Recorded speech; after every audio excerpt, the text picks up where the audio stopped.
নমস্কাৰ। আজি এটা ভিডিঅ' বনাব লৈছোঁ ক্লাছ 2 ষ্টুডেণ্টৰ ওপৰত। সিহঁতৰ এখন ছাবজেক্ট আছে, এটা ছাবজেক্ট আছে, ছাবজেক্টটোৰ নাম হ'ল টাচপেড, মানে কম্পিউটাৰৰ ওপৰত। তো এই কম্পিউটাৰটো আমি চেপ্টাৰ 3টো আমি চাম, ডাইৰেক্ট কম্পিউটাৰ মেইন হেৰিখিনি অপাৰেটিং কেনেকৈ কৰিব লাগে এটা কম্পিউটাৰ।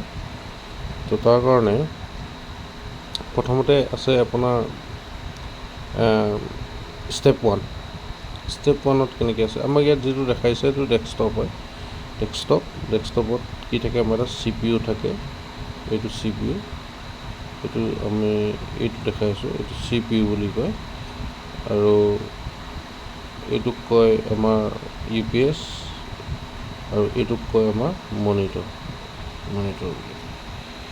আৰু এই সকলোবিলাক হেৰি চিষ্টেমটো লগোৱা থাকে আমাৰ মেইন ছুইচৰ লগত। মেইন ছুইচটো হ'ল এইটো, য'ৰ পৰা আমি কাৰেণ্টটো বা পাৱাৰটো পাওঁ। তাৰপিছত প্ৰথমতে কাৰেণ্টটো আহে UPSলৈ, UPSৰ পৰা আমাৰ CPUলৈ আহিব, CPUৰ পৰা আমাৰ মনিটৰ বা আমাৰ এখন কীবৰ্ডলৈ আহিব, নহ'লে বা মাউচলৈ। আমি যদি কেৱল ব্লুটুথ মাউচ নহয়, তেতিয়া কেৱল মাউচলৈ আমাৰ কাৰেণ্টটো আহিব। ফাৰ্ষ্ট কথাটো হ'ল, প্ৰথম ষ্টেপটো কি ধৰণৰ, যে আমি যেতিয়া অন কৰিব বিচাৰোঁ ডেস্কটপটো, তেতিয়া ডেস্কটপ কম্পিউটাৰটো, তেতিয়াহ'লে আমি ফাৰ্ষ্ট কথাটো কি কৰিব লাগিব, প্ৰেছ কি বুলি কৈছে, press the main power button, মানে এই বাটনটো আমি ফাৰ্ষ্ট অন কৰিব লাগিব। অন কৰি দিয়াৰ পাছত তাতকৈ আগতে আমাৰ যিটো প্লাগ থাকিব, এই প্লাগত আমি 3-পিন কেবুলডাল আমি লগাব লাগিব। তাৰপিছত আমি এই ছুইচটো অন কৰি দিব লাগিব। অন কৰি দিয়াৰ পাছত কাৰেণ্টটো ক'লৈ আহিব, আমাৰ এই হেৰিটোলৈ আহিব, UPSলৈ আহিব। ছেকেণ্ড ষ্টেপ, UPSটোত আমি ছেকেণ্ড ষ্টেপত কি কৰিব লাগিব, UPSটো যিটো বন্ধ হৈ থাকিব, UPSটো আমি অন কৰিব লাগিব। UPSটো যেতিয়া অন কৰিম এই UPSটো, তেতিয়া আমাৰ এই কাৰেণ্টটো UPSলৈ আহিব। এইটো কি বুলি CPUটোলৈ আহিব। আৰু ইয়াৰ পৰা আমি মনিটৰৰ পাৱাৰটো দিম UPSৰ পৰা মনিটৰটো আমি অন কৰি দিম, অন হৈ যাব। নেক্সট ষ্টেপটো হ'ল ছুইচ অন দ্য UPS, যিটো মই এতিয়া অলৰেডি ক'লোঁ।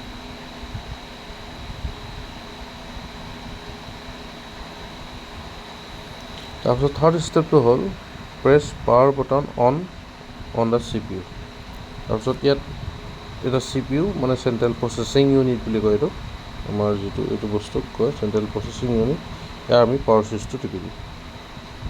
পাৱাৰ ছুইচটো টিপাৰ পাছত নেক্সট ষ্টেপটো ছুইচ অন দ্য মনিটৰ। আমি পাছত মনিটৰটো অন কৰিম। মনিটৰটো একচুৱেলি অন কৰিম, মানে মনিটৰ ছুইচটো অন কৰিম। এইটো আমি তলত থাকিব মনিটৰটো, এই মনিটৰৰ এই ছুইচটো এইখিনিতে থাকিব, ইয়াতে আমি অন কৰি দিম। তাৰপিছত আমাৰ অলপ সময় পিছত মানে আমাৰ এখন স্ক্ৰীণ আহিব, এনেকৈ ধৰণে। প্ৰথমে ছুইচটো অন কৰাৰ পাছত এনেকুৱা এখন স্ক্ৰীণ আহিব। এই স্ক্ৰীণখনত যিখন ফাৰ্ষ্ট স্ক্ৰীণ, য'ত আমি পাছৱৰ্ডটো লগাব পাৰোঁ, বা নহ'লে ডাইৰেক্ট এখন স্ক্ৰীণ আহিব। সেইখন স্ক্ৰীণত কি বুলি কয়, Windows 10, বা যি আমি অপাৰেটিং চিষ্টেম ইউজ কৰোঁ, Windows 10, তোমালোকে মনত ৰখা, জাষ্ট অকল Windows 10 ৱেলকাম স্ক্ৰীণ এইখনক ক'ব। তাৰপিছত ইয়াত আমি যেতিয়া পাছৱৰ্ডটো দিম, পাছৱৰ্ডটো দি এণ্টাৰ মাৰি যেতিয়া আমি খুলিম, তেতিয়া আমাৰ কেইছেকেণ্ডমান পিছত কি আহিব, আমি এটা কি দেখিম, ইয়াৰ পিছত এখন স্ক্ৰীণ দেখিম, এখন স্ক্ৰীণ। ইয়াৰ পিছত এই স্ক্ৰীণখন আহিব। এই স্ক্ৰীণখন অহাৰ পাছত স্ক্ৰীণখনত আমি কিছুমান আইকন দেখিম, মানে কিছুমান পিকচাৰ দেখিম, মানে যেনে এইটো এটা হয়, এইটো এটা। এতিয়া এই বস্তুখিনিক কি বুলি ক'ব, এইটো আমাৰ গুগল ক্ৰম হয়। এইটো আমাৰ যিটো আমি ড্ৰাইভকেইটাত সোমাম তাৰ আইকনটো। তো এইটো আমাৰ ৰিচাইক্লিং বিন হয়। তাত আমি কি পাম, এই ৰিচাইক্লিং বিনত আমি পাম, য'ত মানে বস্তুবিলাক ডিলিট কৰি দিলে ইয়াত আহি জমা হয়। এই গোটেই সৰু বস্তুবিলাকক কি বুলি ক'ব, আমি আইকন বুলি ক'ম। তাৰপাছত নেক্সট কথাটো হ'ল ইয়াত এডাল বাৰ নিচিনাকৈ এডাল আহিব, এই হৰিজণ্টেল এই বাৰডাল, এইডাল বাৰক কি বুলি কয়? এইডাল বাৰক কয় টাস্ক বাৰ।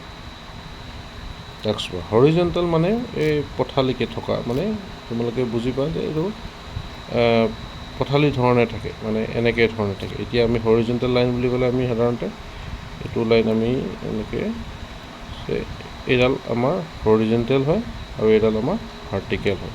কিন্তু হৰিজণ্টেল বুলি কৈ দিয়াৰ লগে লগে আমাৰ এইডাল লাইন, এইডাল এনেকৈ হৰিজণ্টেল থাকে। এইডাল লাইন কক কি বুলি কওঁ? টাস্ক বাৰ। ইয়াৰ লেফ্ট চাইডে বা কেতিয়াবা মাজতো থাকে, লেফ্ট চাইডে এটা বটন থাকিব। এই বটনটোৰ নাম কি? Start button. আমি ইয়াত যে ক্লিক কৰি দিম, ক্লিক মানে যেতিয়া মাউচ যদি কাৰ্চাৰডাল আনি ইয়াত ক্লিক কৰি দিম, তেতিয়াই আমাৰ এখন মেনু আহিব। তাৰ আগতে আমি এইটো কৰিব বিচাৰিছোঁ, এইটোক কৈ কি আমাৰ ডেস্কটপ বেকগ্ৰাউণ্ড বা ডেস্কটপ বুলি কওঁ, মই কওঁ ডেস্কটপ বেকগ্ৰাউণ্ডটোতো আমি বেলেগ বেলেগ চেঞ্জ কৰি বেলেগ ধৰণে আমি ইয়াত লগাব পাৰোঁ পিকচাৰ। তাৰপাছত নেক্সট আহিলে, এতিয়া ফাৰ্ষ্ট কি কৰিলোঁ? ফাৰ্ষ্ট ষ্টেপটো আমি কম্পিউটাৰটো অন কৰিলোঁ। মানে অন কৰাত ষ্টেপ কেইটা আছে? ফাৰ্ষ্ট ষ্টেপ,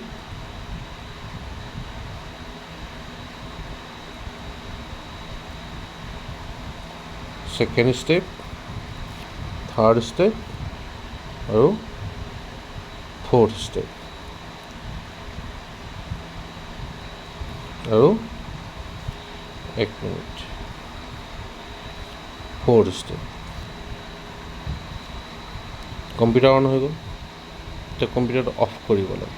আমি যি কাম কৰিব লাগে কৰিলোঁ, তাৰপিছত আমি অফ কৰিব লাগে। অফ কৰিবলৈ হ'লে আমাৰ কি লাগিব? ফাৰ্ষ্ট আমি এই যে তোমালোকক কৈছিলোঁ যে ফাৰ্ষ্ট এই বটনটোলৈ যাব। এইটো কি আছে? Start button. ষ্টাৰ্ট বটনলৈ যোৱাৰ লগে লগে আমি কিছুমান হেৰি পাম, এখন মেনু পাম। মেনুখনত এইটো যেনেকৈ এনেকৈ কৰি এটা যে ছুইচ থাকে, এনেকৈ কৰি এই ছুইচটো পাম। এইটো কয় কি? পাৱাৰ বটন বুলি ক'ব। আৰু পাৱাৰ বটনটো যেতিয়া আমি টিপিম, তাত এখন মেনু ওলাব। তাত কি অপশ্যন থাকিব? ৰিষ্টাৰ্ট, শ্বাটডাউন, স্লিপ, তেনেকৈ ধৰণে এখন মেনু ওলাব। তো মেনুটো উলিওৱাৰ লগে লগে এতিয়া আমি যিহেতু শ্বাটডাউন কৰা মানে বন্ধ কৰিম আৰু। তো এই শ্বাটডাউন যিটো অপশ্যন আছে, এই অপশ্যনটোত আমি ক্লিক কৰি দিম।